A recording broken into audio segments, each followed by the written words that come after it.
bilang usa ka content creator so mag-video-video gyud ta sa atong mga lakaw no. So dili mi karon dire sa kuan plano mo landing na din siya. Ningon dire ang flight attendant. Pamunita na din na yung gamit no katingalig malimtan.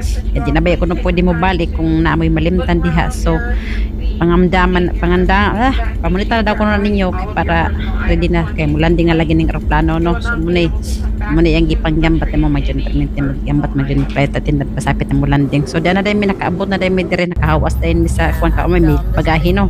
So nag-rent dai mi car so dara nakuha na namo.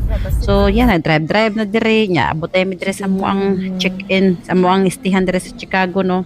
So nilot kailangan mga suga dire ay colorful kayo na amaze ko nilahang suga nakakuha kog idea ba sa mga suga ba so, nga atong pwede bitin sa tustua.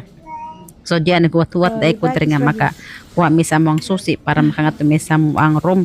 Kalimot tay kog video sa moang room kana dali lagi mi para makakari sa iyahang iyaan. So dire dai mi diretso dai mi siya dire sa among iyaan no nga ilahang wan gid wala gyoy agianan ba kay siguro tigulang na pud siguro or busy ba sa ilahang party wala gyoy naka kuan ani wala gyud nakapalan ni ani lahang isno dire so naglisod in taon niya ako ang ugangan dire pag-agi aning isno dire puno jud kay taon sa isno so naglisod in taon damo kay isno mo jud nilang agianan dire wa amin wala gyud agianan basta abot mi dire so mo ni siya ang nag-birthday 70 anyos na ni siya kaning naka golden mo na siya 70 years old as you can see still very strong woman na nindot kaayo ba ayop magaingon pud tanani kung maabot tag 70 kay labi na sa tuwa sa Pilipinas daghan kay